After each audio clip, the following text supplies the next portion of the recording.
الحمد لله نحمده ونستعينه ونستغفره ونؤمن به ونتوكل عليه ونعوذ بالله من شرور أنفسنا ومن سيئات أعمالنا من يهده الله فلا مضل له ومن يضلل فلا هادي له ونشهد أن لا إله إلا الله وحده لا شريك له ونشهد أن محمدا عبده ورسوله وصلى الله تعالى على خير خلقه محمد وآله وأصحابه أجمعين.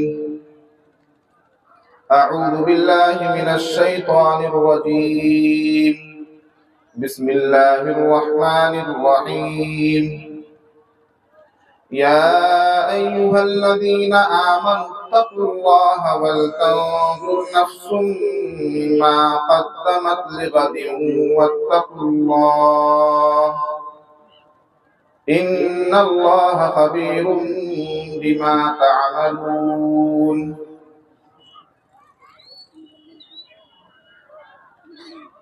صدق الله العظيم.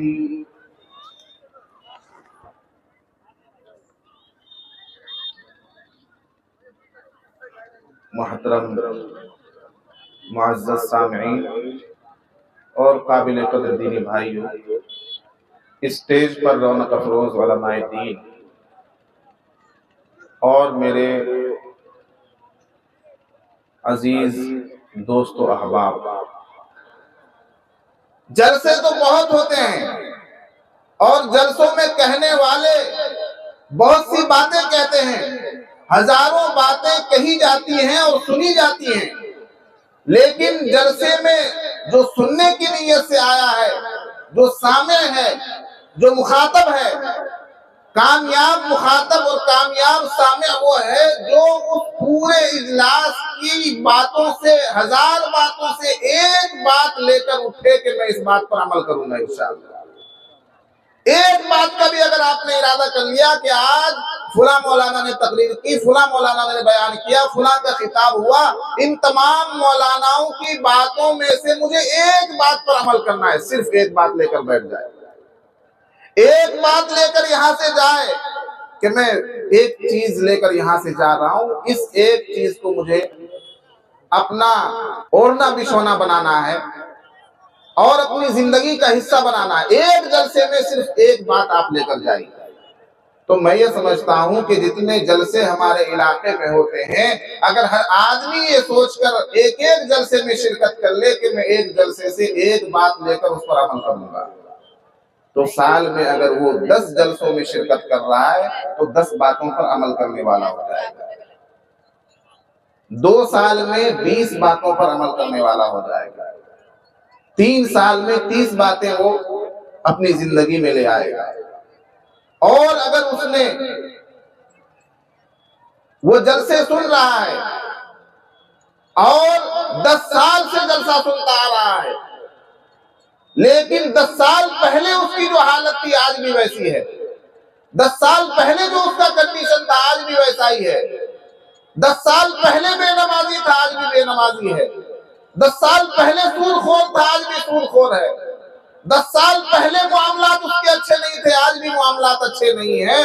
اگر اس طرح سے جلسے سنے جا رہے ہیں، اس طرح سے جلسوں میں جایا جا رہا ہے، ایسے علماء کرام کا استقبال کیا جا رہا ہے، اس طرح سے جلسے منعقد ہو رہے ہیں، تو میرے بھائی جلسے کرنے والوں کو تو ان کی نیت کے مطابق اجر مل جائے گا، لیکن آپ جو اتنے جلسے سن رہے ہیں آپ کو کوئی فائدہ حاصل نہیں ہو رہا ہے.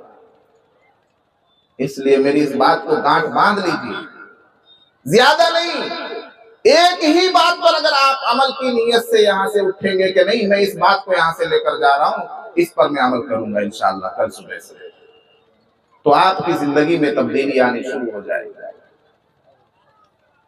ابھی مولانا نے تقریر کی کہ اللہ تعالیٰ اس قوم کی حالت نہیں بدلتا جو خود اپنی حالت بدلنے کے لیے تیار نہیں ہے.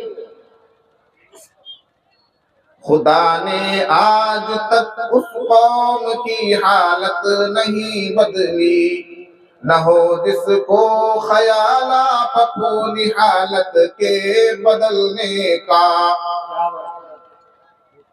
آپ لاکھ سوچیں، آپ لاکھ فکر مند ہوں، آپ لاکھ علماء کرام سے دعاؤں کے لیے کہیں کہ اے مولانا صابر صاحب، اے مولانا شمس الہدیٰ صاحب، مولانا حسان صاحب، قاری نہال سیفی صاحب، میرے لیے دعا کر دیجیے اللہ تعالیٰ مجھے نماز کی توفیق دے دے۔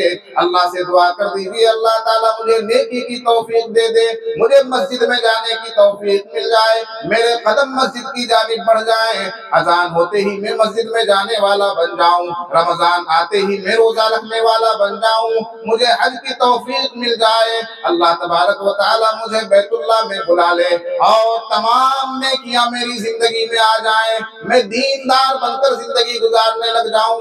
اے مولوی میرے لیے دعا کر دے۔ مولوی سر پھٹک کر مر جائے گا، سجدہ کرتا کرتا تھک جائے گا، تیرے لیے دعا کرتا رہ جائے گا۔ اگر تیری نیت صاف نہیں ہے، اگر تو کوشش کرنے والا نہیں تو تجھے توفیق نہیں مل سکتی۔ توفیق کب ملتی ہے؟ جب آدمی خود سے کوشش کرنے کی سوچے، جب آپ عمل کے میدان میں قدم بڑھائیں گے تب جا کر اللہ تعالیٰ آپ کو توفیق سے نوازے گا۔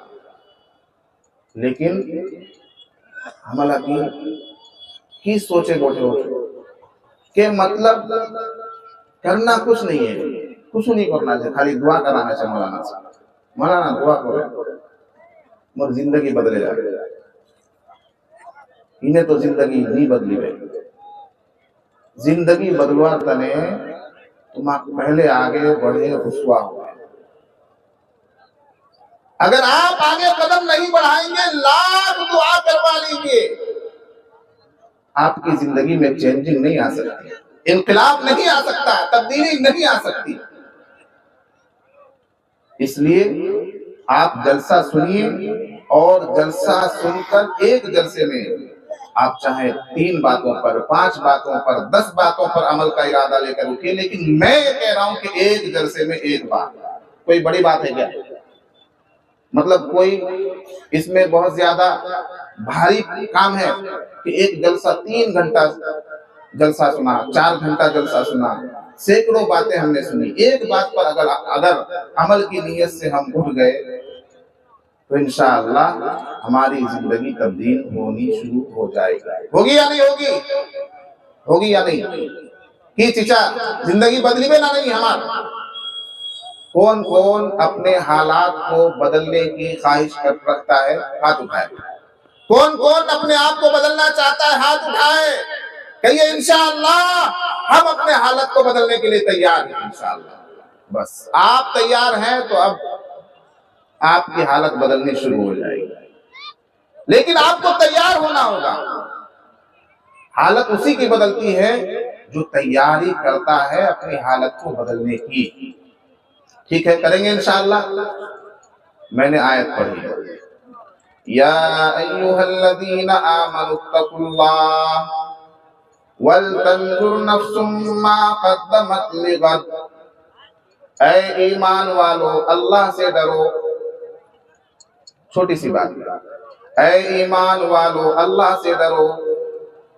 ایمان والا ہم ہے نا؟ ایمان والے ہم میں سے ہر کوئی ایمان والا ہے، ہم سب کا دعویٰ ہے، مہرو دعویٰ چھے، تمہارو دعویٰ چھے کہ ہمارا ایمان والا، کہ پکا ایمان۔ کوئی پوچھے بھئی کیوں تم کا پکے ایمان ہو گئے؟ تم ٹناٹن ایمان والے ہیں۔ کیسے بھائی؟ کہ ہر ہاتھ میں گوشت کھاتے ہیں، ہر ہاتھ کے دن گوشت کھانا یہ ہماری فطرت ہے، عادت ہے، یہ ایک دم مستقل کام ہے۔ پوچھ لو فلاں سے، چیچا گواہی دیوے، مر پڑوسی لگواہی دیوے میں گوشت کھاچوں نہ نہیں کھاچوں، تو چیچا تی گوشت کھائے مسلمان تو دعویٰ ہے کہ گوشت کھائے مسلمان۔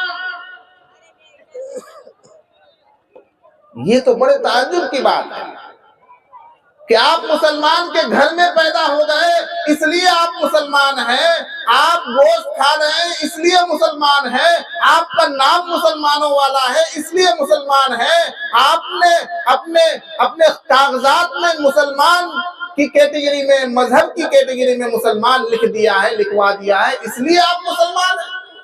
یہ تو بڑے تعجب کی بات ہے۔ یہ تو کوئی ڈاکٹر کا بیٹا بھی پھر کہہ سکتا ہے کہ میں اس لیے ڈاکٹر ہوں کہ میں ڈاکٹر کے یہاں پیدا ہو گیا،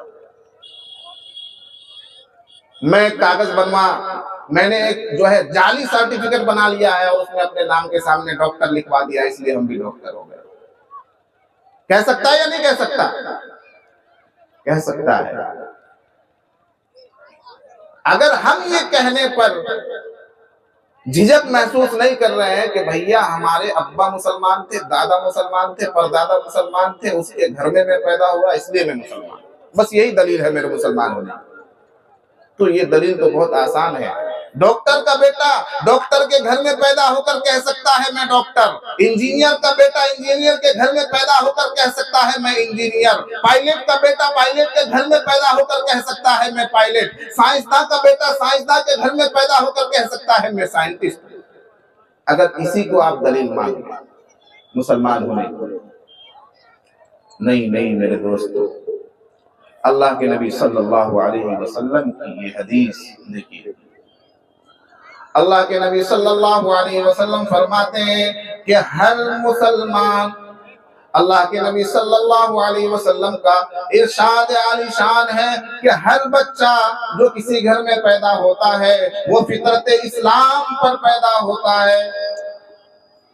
بچہ کسی کے بھی گھر میں پیدا ہو وہ فطرت اسلام پر پیدا ہوتا ہے، وہ کمہار کے گھر میں پیدا ہو، وہ کسی راجونشی کے گھر میں پیدا ہو، وہ کسی غیر مسلم کے گھر میں پیدا ہو، وہ کسی سکھ کے گھر میں پیدا ہو، کسی عیسائی اور نصرانی کے گھر میں پیدا ہو، یا کسی یہودی کے گھر میں پیدا ہو، ہر پیدا ہونے والا بچہ فطرت اسلام پر پیدا ہوتا ہے۔ پھر اس کے ماں باپ چاہیں تو اس کو یہودی بنا دیتے ہیں، اس کے ماں باپ چاہتے ہیں تو اس کو نصرانی بنا دیتے ہیں، اس کے ماں باپ چاہتے ہیں تو اس کو مجوسی بنا دیتے ہیں۔ ماں باپ والدین چاہتے ہیں تو بچہ مذہبی بنتا ہے، بنا دیتے ہیں کا کیا مطلب؟ ہونا تو یہ چاہیے تھا، اگر ہماری دلیل صحیح ہوتی، اگر ہماری بات صحیح ہوتی تو نبی پاک صلی اللہ علیہ وسلم یہ فرماتے کہ جس کے گھر میں جو بچہ پیدا ہوا وہ اس گھر کے مذہب پر پیدا ہوا۔ یہ فرماتے نا مولانا کہ نصرانی کے گھر میں اگر کوئی پیدا ہوا تو وہ نصرانی مانا جائے گا، ایسا ہوتا نا؟ لیکن یہ نہیں فرمایا، کیا فرمایا کہ اسلام کی فطرت لے کر، اسلام کی عادت لے کر، اسلام کا عقیدہ لے کر پیدا ہوتا ہے بچہ، کسی کے بھی گھر میں پیدا ہوتا ہے، پھر اس کے ماں باپ اس کو مذہبی بناتے ہیں، جس مذہب پر اس کے ماں باپ ہوتے ہیں اس مذہب کا اسے پابند بنا دیتے ہیں۔ ماں باپ مجوسی تو بچہ مجوسی، ماں باپ یہودی تو بچہ یہودی، ماں باپ نصرانی تو بچہ نصرانی۔ اب مجھے بتائیے کہ ہم میں سے کتنے والدین ایسے ہیں جو اپنے بچے کو مسلمان بنانا چاہتے ہیں، جو اس فکر میں زندگی گزارتے ہیں، جن کی کوشش یہ ہوتی ہے کہ میں اپنے بچے کو مسلمان بناؤں۔ آپ کہیں گے مولانا بچے کو مسلمان بنانا پڑتا ہے، بچے کو مسلمان بنانا پڑتا ہے؟ اچھا ہاں، کچھ لوگ تو اس کے قائل بھی ہیں اور وہ سمجھتے بھی ہیں کہ ہاں بچے کو مسلمان بنانا پڑتا ہے، وہ جو ختنہ ہوتا ہے نا اسی کو سمجھتے ہیں کہ آپ مسلمان بنیے۔ وہ کہتے بھی ہیں کچھ لوگ کہ چھوٹی مسلمانی ہوں گے، اس کو مسلمانی سمجھتے ہیں، ختنہ کرانے کو ہے کہ ختنہ کرا دیا اب یہ مسلمان ہو گیا، مسلمانی ہو گئی اس کی۔ نہیں، وہ مسلمانی نہیں ہے۔ دنیا میں لاکھوں کروڑوں عیسائی ختنہ کراتے ہیں، ہے کہ نہیں؟ عیسائیوں کے ہاں بھی ختنہ ہوتا ہے، تو اس طرح تو وہ بھی مسلمان ہو جاتے ہیں۔ مسلمان بنانا پڑتا ہے بچے کو، اور مسلمان کے گھر میں پیدا ہو جانا یہ کافی نہیں ہے بچے کے مسلمان ہونے کے لیے۔ ہاں، آپ کا عقیدہ مسلمان والا ہے، آپ اسلام کو فالو کر رہے ہیں تو بچہ بھی آپ کہ دیکھ وہ بھی آپ کو فالو کرے گا، وہ بھی آپ کے مذہب کو مانے گا، وہ بھی سمجھے گا کہ ابا مسلمان تھا تو ہم بھی مسلمان ہیں، لیکن اس کی روح میں، اس کی عقل میں، اس کے دماغ میں، اس کے جسم و جثے میں، اس کی عقل و خرد میں اسلام داخل نہیں ہوگا۔ بچے کے اندر اس کی روح میں اسلام اس وقت داخل ہوگا جب آپ اس کو مسلمان بنائیں گے۔ جی ہاں، بچے کو مسلمان بنانا پڑے گا۔ مسلمانوں، ہمیں اسلام کی اس لیے قدر نہیں، ہم نے ایمان کو سمجھا نہیں، پڑھا نہیں، ہم نے ایمان کو مفت کی چیز سمجھ لیا ہے۔ اس لیے ہمارا خاندان اسلامی خاندان نہیں ہے، ہمارا قبیلہ اسلامی قبیلہ نہیں ہے، ہمارا گھرانہ اسلامی گھرانہ نہیں ہے، ہمارا ماحول اسلامی ماحول نہیں ہے، ہمارے بچے اسلامی مزاج نہیں رکھتے۔ اس میں قصور کس کا ہے؟ قصور ہمارا اور آپ کا ہے، والدین کا ہے۔ میرے عزیزوں، میرے پیاروں، میرے دوستوں، اپنے بچے کو مسلمان بناؤ۔